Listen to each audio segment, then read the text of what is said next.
Hi, it's Yumi Steins from the Ladies We Need to Talk podcast. If you've never heard it before, let me explain it to you. Ladies We Need to Talk is a must listen that goes deep on the stuff that really matters to women. If it's a topic going off in your group chat, we're across it with love, science and real-life women telling their stories, from perimenopause to the mental load, fertility to friendship.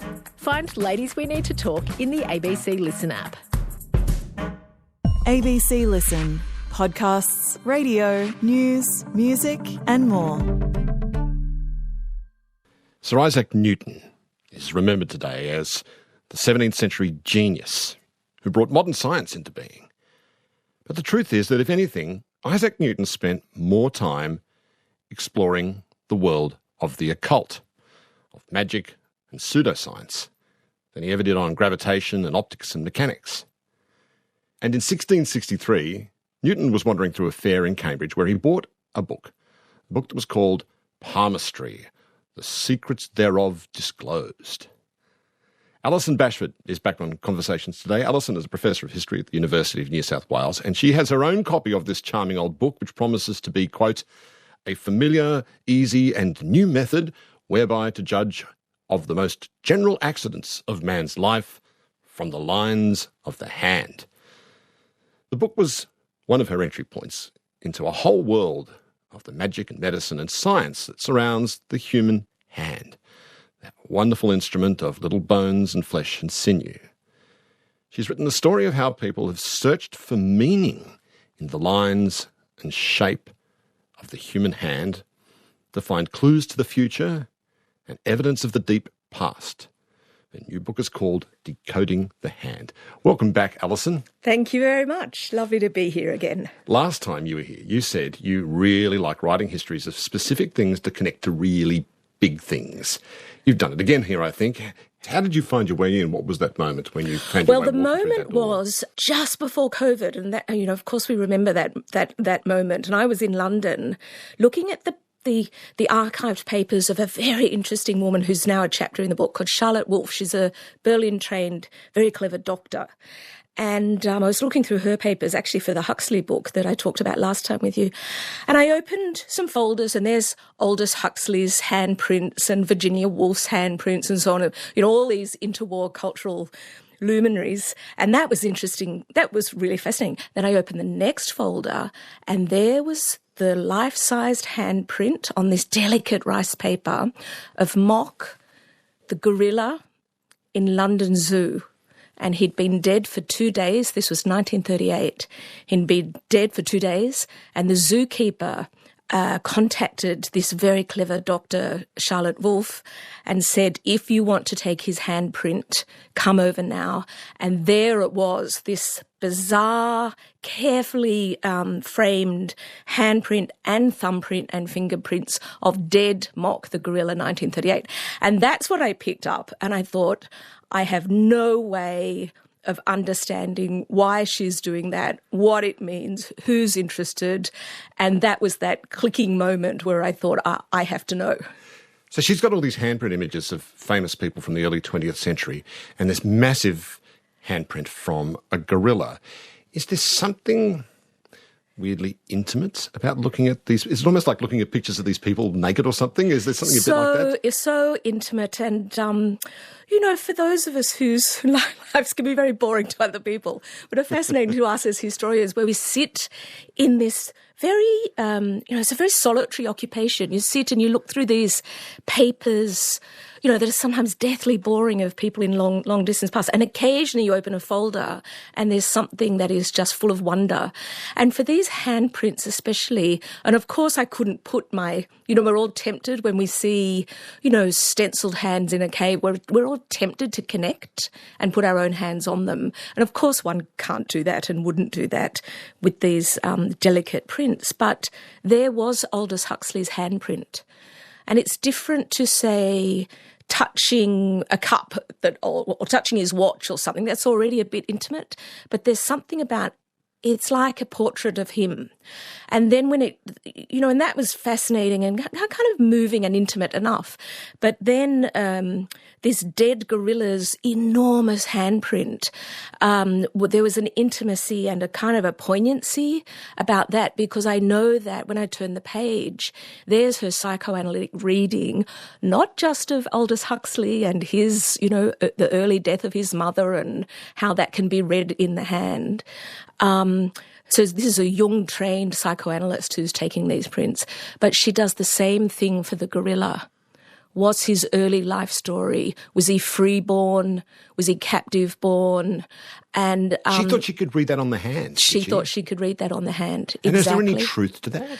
Well, I don't know that there's truth to that, but there's truth to other things. Because on the one hand, she was reading it psychoanalytically. This is a very clever, think of Berlin in the Weimar era. She's trained in philosophy of the body. She's in Jung's circle later elsewhere in Europe. She's hanging out with French surrealists in Paris. That's absolutely right. She's kind of super clever and underappreciated, I think. And, the whole psychoanalytic thing is the body speaks, the body says things about the past. And, we might come to this later, Darwin agrees, the human body now tells things about the long evolutionary past. So there's that kind of truth to it. But she's also looking equally intriguingly, but more we might say factually, at what is similar and different between different primates and the lines on their hands. And so she's looking for what was already called the simian line, which is actually a line that goes right across the top that probably about 2% of humans have and most other primates have. So she's also looking for that, and that is the case. So you've gone all the way back to the start, really, to ancient history, to people like Aristotle, what he wrote about the human form and the human hand. What things did he think the human hand could reveal about a human being back in the ancient Greek world? Aristotle, or the big body of work that we call Aristotle's work, didn't have what we would now understand as palmistry, or what early moderns called chiromancy, not an idea that lines in the hand would tell something about the future or even about the past.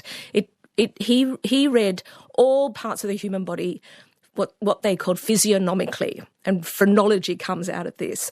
So he looks at every single part of the human, how you hold your hands, whether you've got coarse hair or fine hair, that all of these things he thought correlate to a kind of a temperament. Character. Exactly. Someone's inner nature.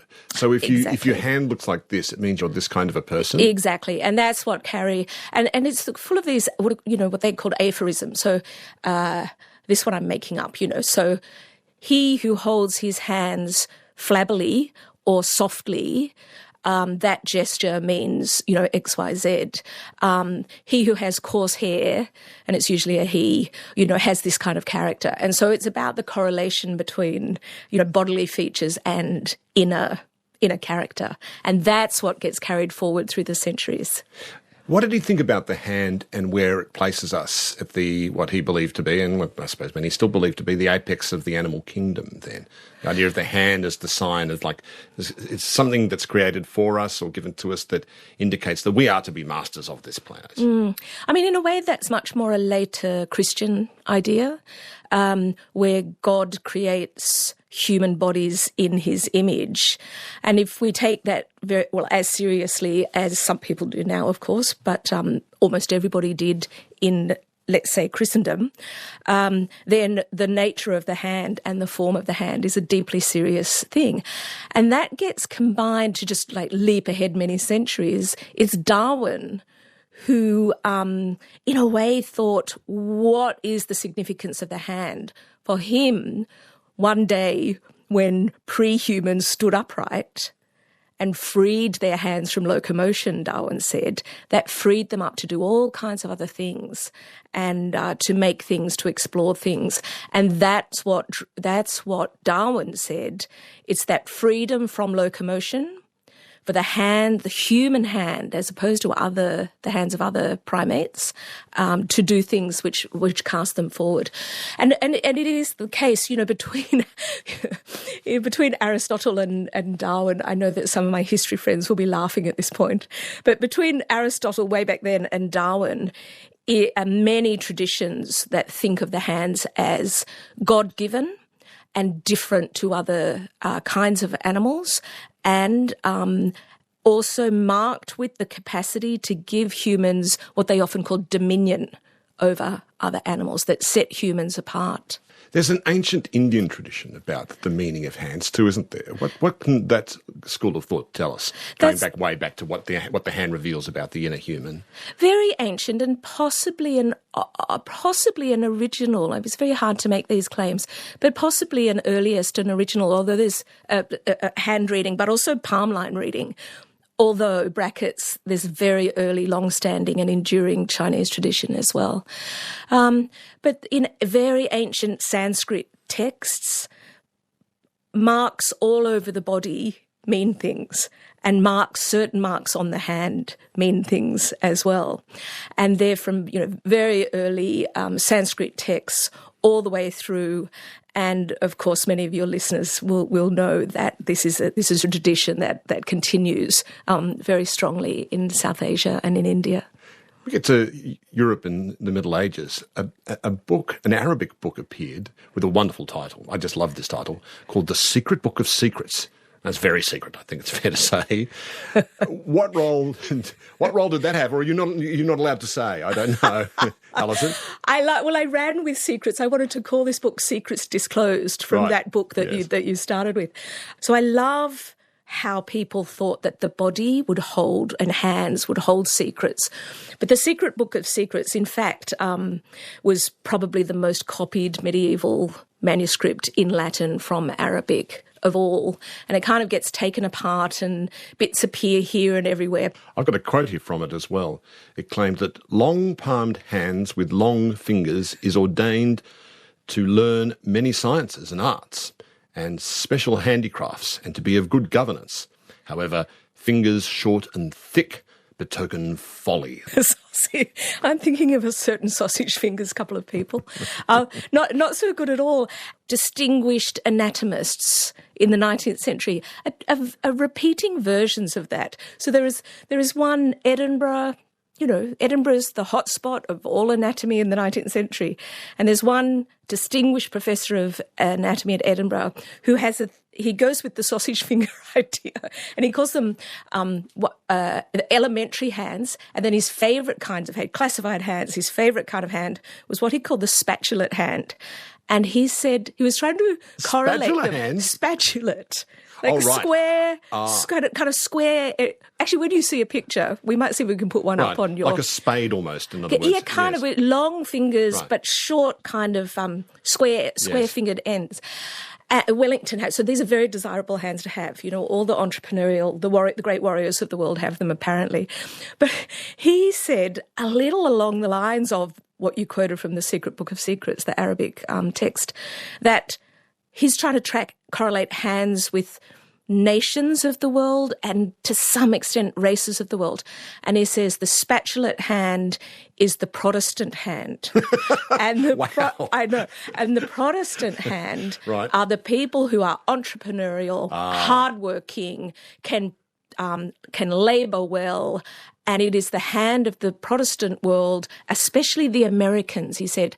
And not only that, spatulate hands are connected to forms of politics. They're especially connected to American democracy. We can understand this as amusing or nonsense, but this is also put forward by someone who's got probably the most distinguished professorship of anatomy in the UK at the time. And there are ideas and philosophies that can be grabbed by very powerful people to explain why some people should have everything and others should have nothing. There's also class implications for this as well. If you've got stubby, hard hands, you've been labouring in the fields, therefore you should never have political power. Whereas nature's aristocrats, those of us who sit in offices and have soft hands and nice long fingers, well, it's ordained by nature that such people should rule the world. Indeed. Right? No, absolutely right. And I loved when all of the I think I now have Australia's biggest collection of, 18th and 19th and much earlier palmistry books. Who else in the country would have them, But I still laugh when the 19th century occult revivalist palmists have this classification of hands, but then they have the thing called a psychical hand, and they'll put either a photograph or a print or a drawing of their own, and they say it's the most evolved hand, and the most refined hand is their own. Of course. Well, how very convenient for them. How did astrology, the old Greek ideas of astrology, of the planets and what have you, weave its way into the human hand? Can you do that? Can you map the planets or something onto the fingers or something like that? Is that how it works? Exactly how it works.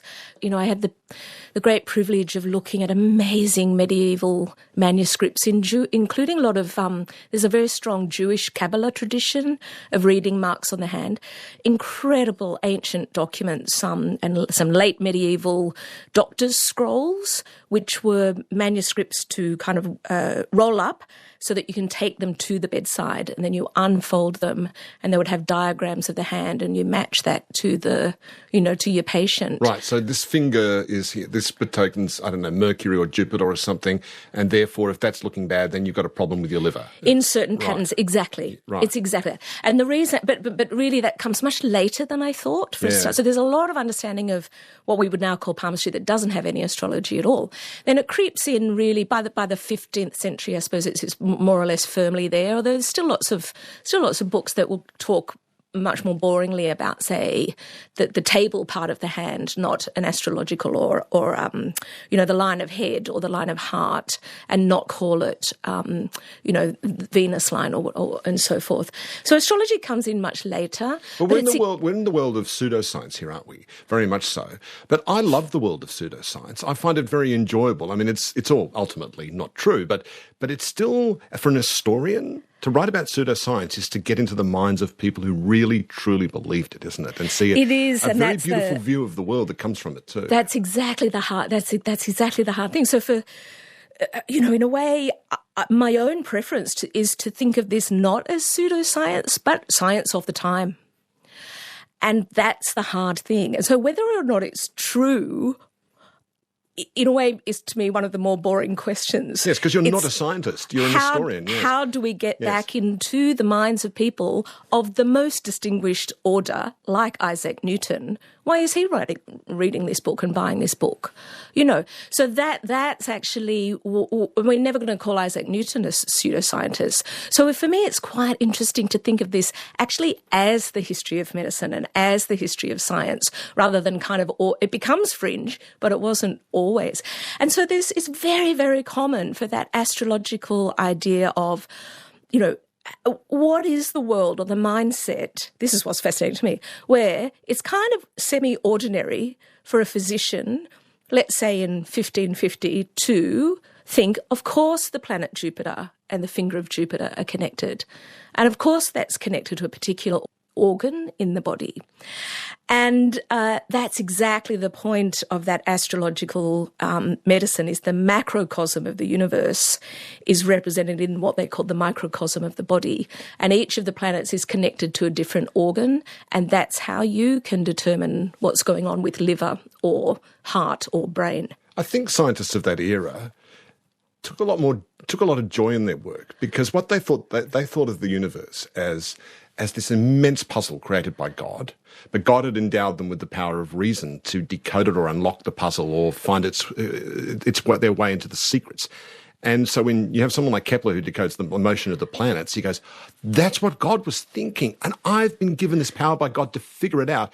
And the joy that gave them in their work that's really quite lovely, I think. It is, and I think that's the wonder of all for them, and actually for the likes of, for many historians and others who can go back and kind of, in a way, take that wonder seriously. And I do start the whole book with an amazing quote from Paracelsus, an early physician, and he says, "Nothing is so secret in a human being that it does not have an outward sign."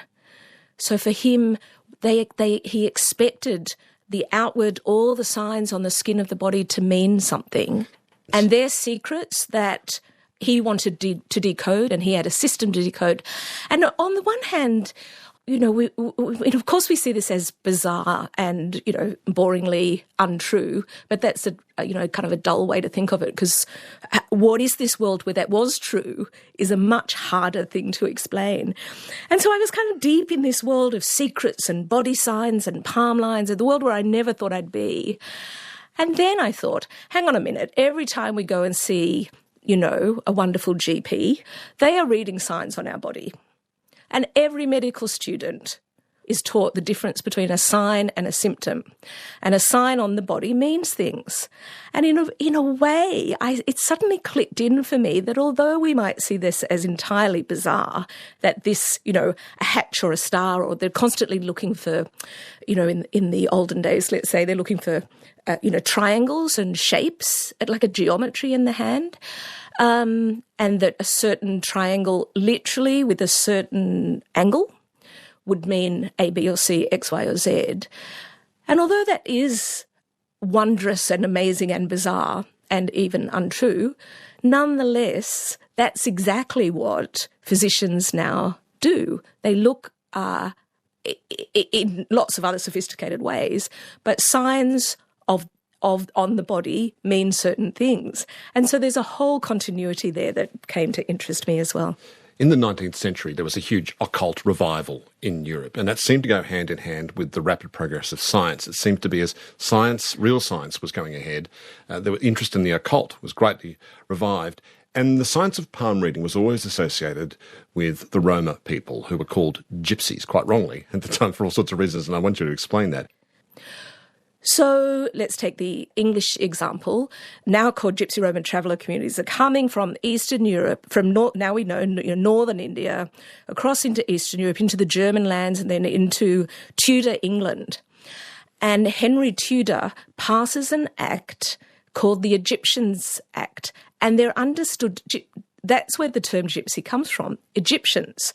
And they were understood at the time to come from not northern India, but Egypt, cast out of the land of Egypt and destined to be wandering forever. So there's kind of a biblical reference, and they get called Egyptians. That's where we get the term from. And Henry VIII and Mary and Elizabeth I all passed things called Egyptian Acts. And there's a clause in them that says essentially fortune-telling by palmistry on any of His or Her Majesty's subjects is unlawful. Why? Why did they make it unlawful? It seems pretty harmless. Because it seemed to be fraudulent and exploiting the gullible. And so it's kind of a protection. But the interesting thing, this carries on and on and on, and then by the 19th century, the Egyptian Acts go, but they're replaced by things called vagrancy acts, which still exist. And this clause that made palmistry unlawful is retained in 19th century vagrancy acts. Isn't specifically? It's like specifically. Palmistry is banned specifically in these laws? And then that just, in a way, that gets ignored by most lawyers. Then suddenly in the 1890s, there is this occult revival that you mentioned, becomes hugely popular in, across bourgeois Europe, massive in the West End, the well-heeled West End. The seances with the dead. The seances, yes. The spiritualism, and a new kind of palmistry and crystal ball reading becomes really, really popular and kind of takes over the West End. Then out of the blue, people started getting arrested for it, and they're arrested with this, what's brought out of the bottom drawer, which is this clause that everybody ignored that's in the Vagrancy Act. And they're arrested, and they're charged, arrested. Many are fined, and those who can't or won't pay the fine are sent to prison. So suddenly in the 1890s, there's a whole lot of people reading heads, they're phrenologists, they're palmists, they're future readers, essentially, are in prisons all over England. It also explains to me why Roma people are so irritated by the term gypsy, because it sounds like the English are calling them gypsies because they think their knowledge of palm reading comes from an occult tradition from Alexandria in Egypt, when in fact it comes from a much older occult tradition coming out of northern India instead. So it's completely totally wrong-headed and not true at all. Yes, it is. And in a way, as you can imagine, there's all these 19th century antiquarians who just love gypsy rover traveller communities because it's the secret thing again. It's this tradition. They're the keepers of lost knowledge, are they? Keepers of lost knowledge yes, that's right. not written down. Right. It's folklore. And so they're fascinating to all these folklorists and antiquarians some of whom become fluent in Roma, and they literally travel all around Europe and North Africa and Middle East, finding Roma communities, speaking every kind of dialect you can imagine and wanting to learn this tradition. And it's them who, interestingly, say the Roma languages that actually they acquire are not at all linked to, what's going on in Egypt. They're completely linguistically connected to northern India. So the Roma tradition is great. But I have to say that a lot of those people are saying there is this folk tradition that everybody knows is very important, but actually the occult tradition, they would distinguish that from the occult. So the occult tradition is literate, they would say highly learned, from a completely different line. It comes from Jewish Kabbalah texts. It comes from things like the Arabic Secret Book of Secrets. It's a written tradition. Oh, it's scholarly. Right. So scholarly. Right. And that distinguishes it, or that's the distinction that is made often. The Roma traditions are folkloric, right, reduced one. Grandma has passed it on to granddaughter and so on through the ages. And that's interesting, but not scholarly. And then there's this other that's not occult. They would say the occult tradition is scholarly. And when they say scholarly, they mean it. And it's so hard when I read the occult revival texts and the early original ones, it is incredibly difficult.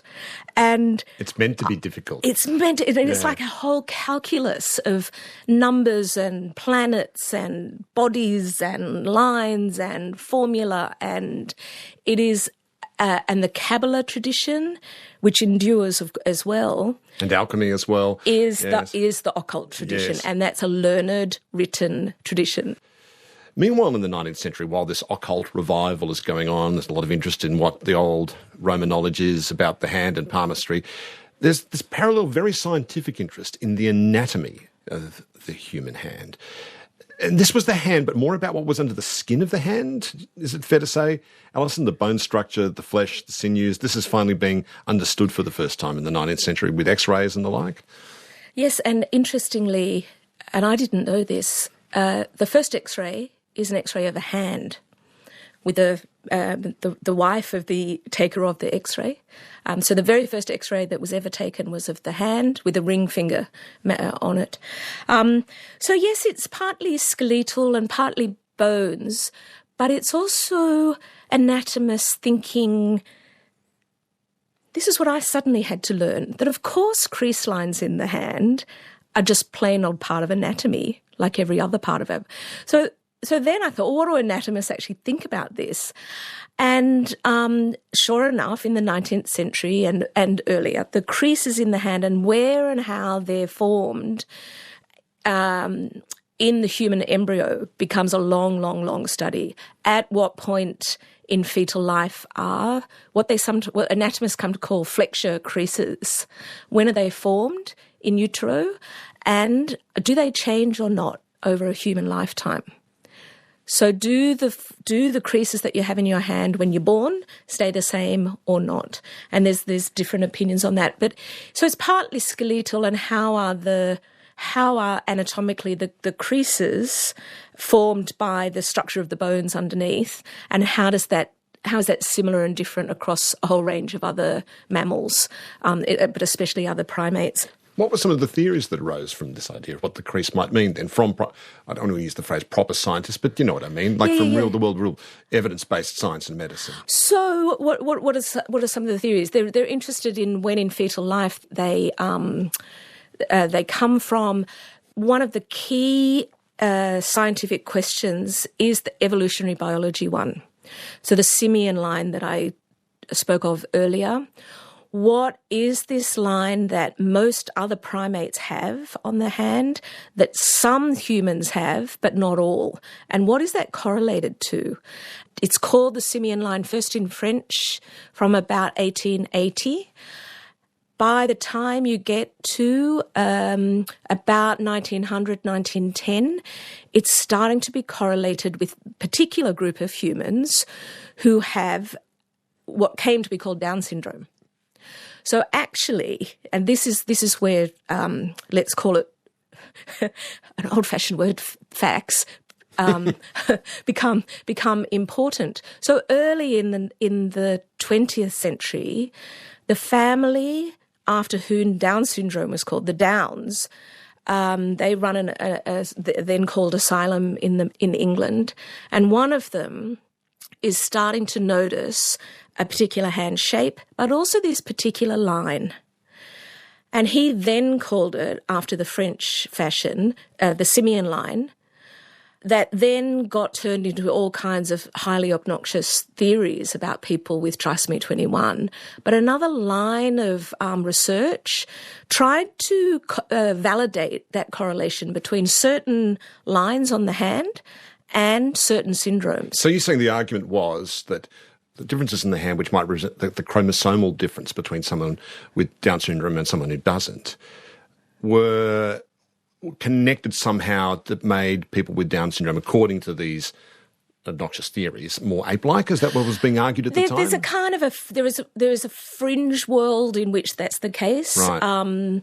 But more genuine research was going on with quite difficult correlations being made by, clever people who become increasingly clever with their mathematics and their statistics. By the time you get to 1920, 1930, some of the highest statisticians, most learned statisticians across Europe are trying to make correlations. And in fact, if I can leap forward again on this particular story, let's say 1930s right through the 1960s, there's really, really important statistical work done which shows us that there is this correlation, not just with Down syndrome, then called, but actually with about 16 or 17 other syndromes as well. And they don't yet know why. They're just establishing the correlation. But then the kind of clincher to this story that I had no idea about is that the Paris team who found the chromosomal anomaly, which is trisomy 21. That's prevalent in Down syndrome. That's right. So they find that in the 50s. But what had they just been spending 10 years of their life in the labs looking at? Palm lines, crease lines in the hand. So they're also trying to do this correlation. They're trying to work out what it's all about. And that's the team of the most distinguished geneticists in the 1950s who identify the connection with the chromosomal anomaly, have this long tradition of looking at palm lines. Meanwhile, the showbiz aspect of palm reading and the secrets of the hand are just going mad in late 19th, early 20th century Britain in particular. There's a fabulous poster in your book from the 19th century advertising the Ellis family in England, who claim to have known all the occult sciences of palmistry, phrenology, which is like measuring the shape of the head for a similar way to reveal character, astrology. Who are they? Tell me a bit about these people and the impact they made. So this Ellis family, who I'd never heard of, they end up in Blackpool, and they're these 1880s, 1890s, right through till Second World War, a family that becomes intergenerational. They're like a startup, and they make so much money from phrenology, palmistry, future reading, but also a kind of a health and hygiene, working class level. You're talking about an English working class who now have a little bit more leisure and money and time to do things, and also the great growth of the seaside, So the Ellises come in from Yorkshire and they see an opportunity. They're a couple, Ida and Albert Ellis, and they just see an opportunity and pounce. And they set up alongside the Gypsy Roma traveller community who'd been reading palms, but they kind of put a gloss of science and medicine over the top, and I kind of ended up loving them. Out of absolutely nowhere, Ida Ellis, this palmist phrenologist, decides she's going to start something called the British Institute for Mental Science, and of course she's the president and chair.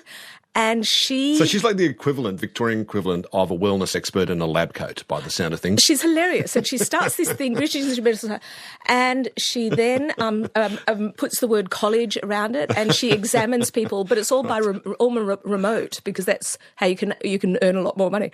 So, people send in, it might be prints of their hand or photographs of them and how they would diagnose themselves, and then she'll send a certificate back or not to them saying, yes, they are a fellow of, the British Institute of Mental Science or not. Wow, that's like Trump University, in other words. Preferably not, because then they have to do it again and she gets more money. And so this whole family set up, and the son joins and the daughter joins and the sister joins and the brother-in-law joins, and they end up with this base in Blackpool. They also turn into they buy more and more real estate in this booming seaside town. And then after, by the 1930s, they retire to a manor in Cornwall, and they come from nothing. They come from nothing in the poorest of the poor. And so they're kind of this brave, whether it's true or not is absolutely irrelevant to the Ellises. They can see a market and they create a whole world there.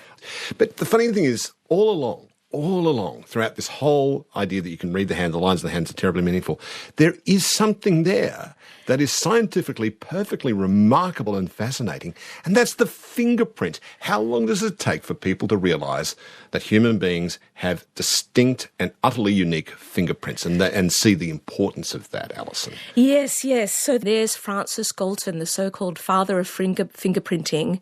In the late 1880s and 1890s, they're taking thousands upon thousands upon thousands of fingerprints.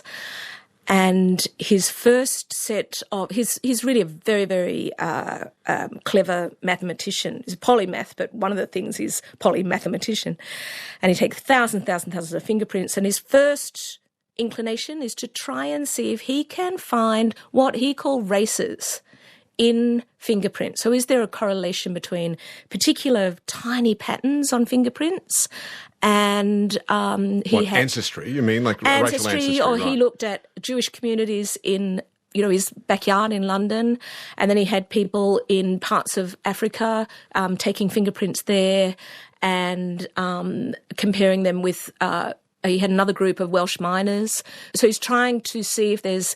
But he's too clever a mathematician, and he has a negative result. And he doesn't want a negative result, but he says there is no correlation. Given that most of the time fingerprints are being gathered by the police. That's right. Was there an effort to try and see if they could find some pattern of criminality in the fingerprints of a human being? That definitely unfolded. And the only reason, we have our current biometrics, but also the police were kicking it off at that point, is because Galton, he had a negative result with the race exercise, but then he said, maybe every fingerprint is individual.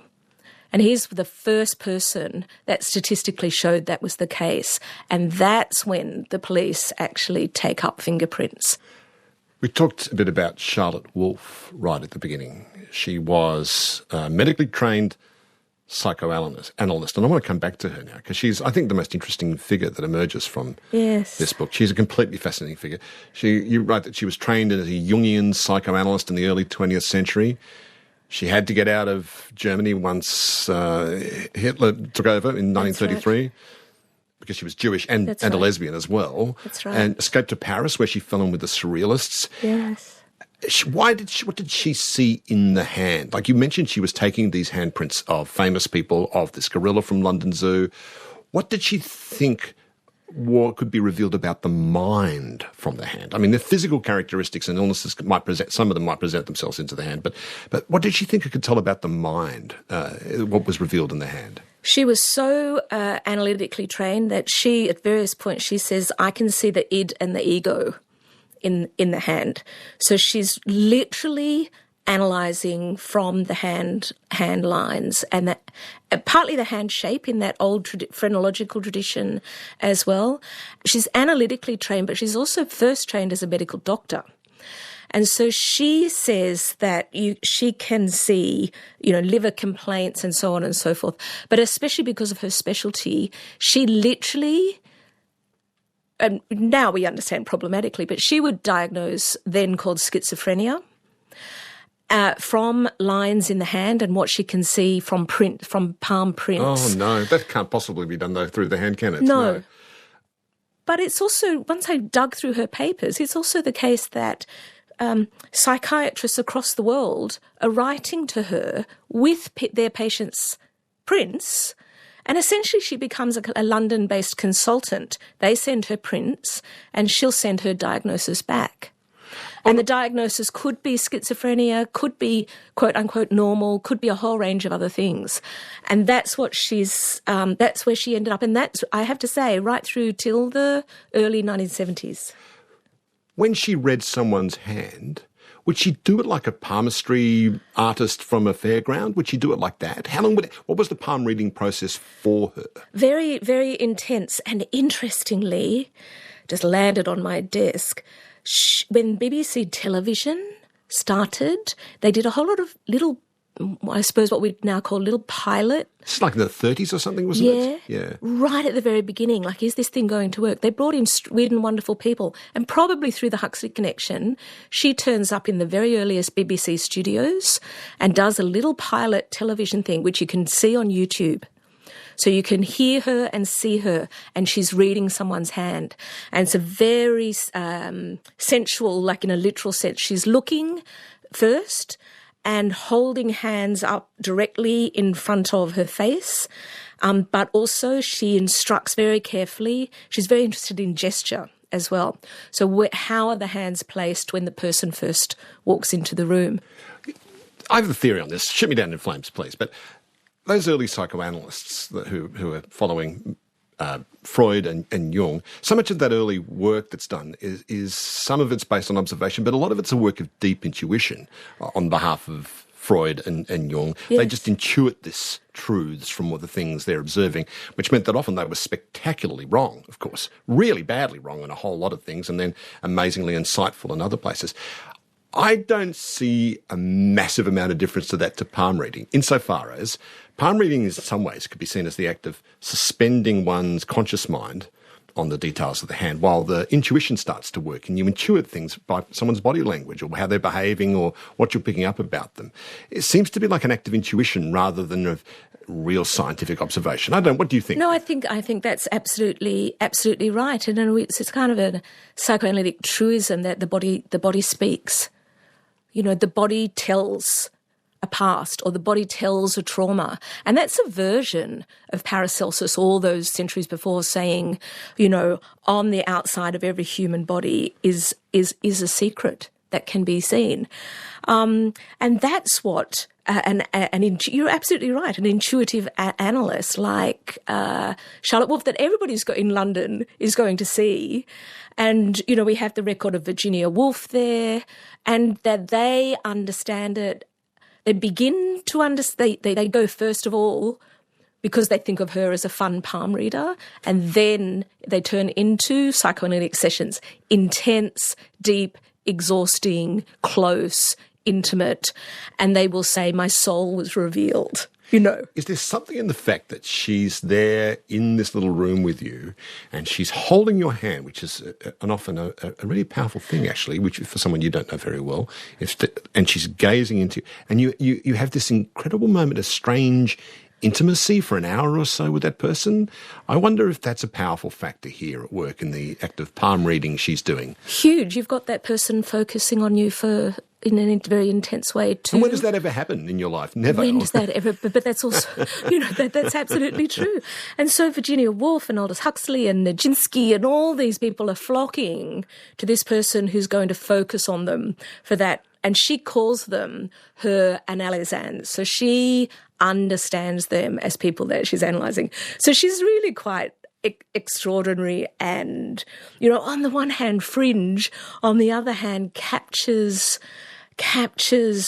you know, this kind of magic moment that's also gone in a way where people are looking for the stories of themselves. And that old word seer, S-E-E-R, I learned to understand that as someone who sees into souls. So a seer into other people's souls. And so there is a deep connection here, between the fun of what we might imagine the fun of palmistry, and then this other line that ends up as medical genetics, and then this third line that is this world of analysis and seeing into souls and understanding the self, and a more, in a way, a more banal, but something that we all do every single day, that world of identification through your fingerprint. So how there's marks on the hand that actually are you. So if you're a celebrity, above all, you're someone who wants to be seen. And here's a seer. So it's a marriage made in heaven in some ways, isn't it? Yes. And there's a whole, back to the fun bit, there's just a hilarious tradition in the late 19th century and into the 20th century of celebrity palmists. There was a supposedly Brahmin trained, so he's picking up that learned tradition in India. He says he goes to India and he learns, over 5 years from Brahmin families, the tradition of palmistry. He's Irish, and he turns back up in London. With and his secrets from his travels through the Orient. I know, exactly. And he brings them back and he publicises this, and he sets himself up as a celebrity palmist. And boy, oh boy, does he do celebrities. So everybody's coming to him from Prime Minister William Gladstone, who's, Prime Minister over and over again. Gladstone put his hand in front of this guy? So many times. Wow. And you can go now to the famous, extraordinary Gladstone Library and there's a palmistry shelf. If you can predict the Prime Minister's future, that's real power. That's like an old ancient, that's like, a haruspex in the court of a Mesopotamian king, giving advice on the future, occult advice on the future. Look, we're so on the same page here, Richard, because one he called himself Cairo. So one of Cairo's most important clients was the Shah of Persia. And the Shah of Persia would come to him in London and have his hand read. And Cairo, who wrote 10 million, capitalised on all this, they're all making so much money from it, by writing 10,000 books on all the celebrities that he, takes says that reading the hand of the Shah of the Persia, that he knew the high stakes of what he said. So, but then there's these amazing books that are all in, say, William Gladstone's library, so many London celebrities, Oscar Wilde's constantly having his handprints taken and his future read, and those of his family. And another one is, one of the most distinguished 19th century scientists, William Whewell, who people may not have heard of, but he's the president of the Royal Society, the most distinguished association of scientists, master of Trinity College in Cambridge. He is having his palms read.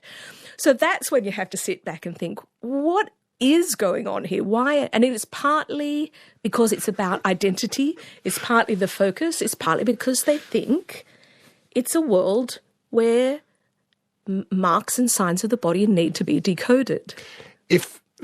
I don't know, I would love to have been in that room when Gladstone, who spent most of his career as Prime Minister trying to solve the, quote, Irish question, if he's having his palm read by an Irish chiromancer, is that what they're called, who's calling himself Cairo, you just wonder, what was the outcome? What advice was he giving him on the future of Ireland, I wonder? That's a whole other world, I suppose. I know. It's a wonderful thing. And I just love these, these celebrity palmists, they're taking the readings of celebrities and then they're capitalising on publishing all these books with Gladstone's, the actual handprint, but then he gets Gladstone to sign it as another form of identity that is a verification that this is the handprint of Gladstone and so forth. But the palmists themselves become celebrities, and they get booked on world tours. And this Cairo, the supposedly Brahmin-trained Irish palmist, is hugely popular in the States, and he dies in Hollywood. So he catches early Hollywood and is taking the prints of all that 1930s Hollywood scene and is the darling of Hollywood. I'm just going to finally end up here back in the world of evidence-based science, or science as it's normally called. The geneticist you wrote about, called Lionel Penrose. Tell me how he brought the study of the hand into the emerging science of genetics. So we're back into the world of evidence-based science again. We really are in the world of evidence-based science. And Lionel Penrose was a University College London professor for many, many years. He had other positions as well. Cambridge-based mathematician, medical doctor, did interestingly do a little stint in Austria in the kind of late Freud world as well. becomes a specialist in psychiatry, and especially children's psychiatry, becomes really interested in then called Down syndrome. And he picks up this story of, can Down syndrome be diagnosed in neonates by looking at the palm lines? When you say neonates, infants, newborn That's babies, right. Yeah. That's right. And so he's also hugely clever. He kind of inherits that Galtonian tradition, but more in the 30s, 40s, and through till the early 70s, dies in 1972. So this is one long line, and he's one of the most distinguished what they call population geneticists, who are doing more statistical work. And he says, yes, there is a way in which we can assist in the diagnosis of Down syndrome by looking at this particular, what he called the four-finger crease. And, in fact, it's fairly easy to find medical textbook in some medical schools now that still teach. One of neonatal checks is to look at the hand, look at the palm, and look for this particular crease. So, Lionel Penrose does many, many things over his very distinguished career, but that's absolutely one of them.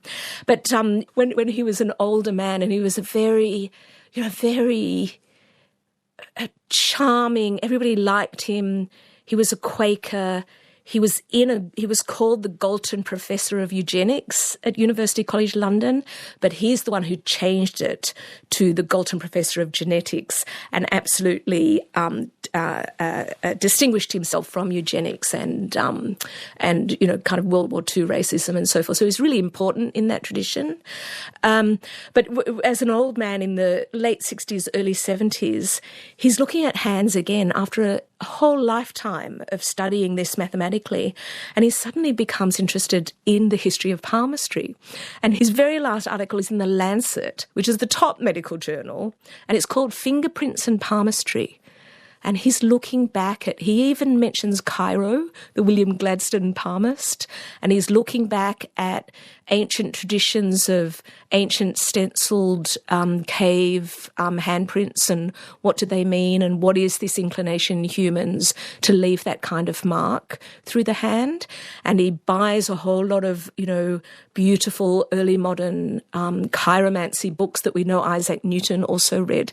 And for me, that article became kind of, as a writer, emblematic of how I could fold this genuine scientific story — you don't get more genuine than Lionel Penrose, geneticist — with a fingerprinting biometric story, and let's look a little bit seriously, as well as with amusement, at the history of palmistry. Well, I have to ask, Alison, have you had your palm read? Years and years ago, and I've been tempted, and probably I should.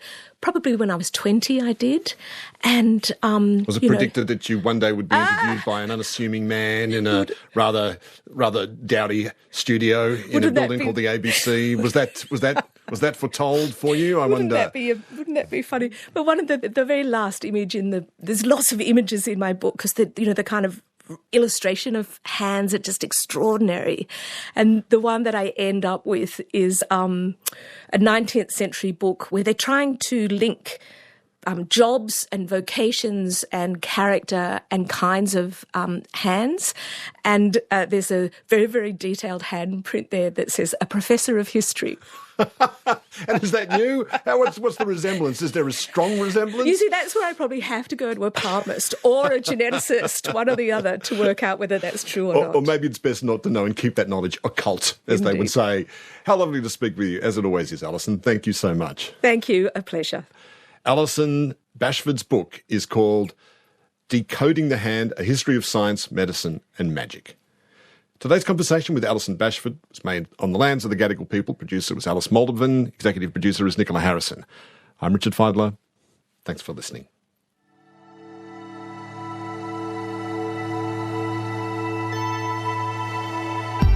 You've been listening to a podcast of Conversations. For more Conversations interviews, please go to the website abc.net.au/conversations.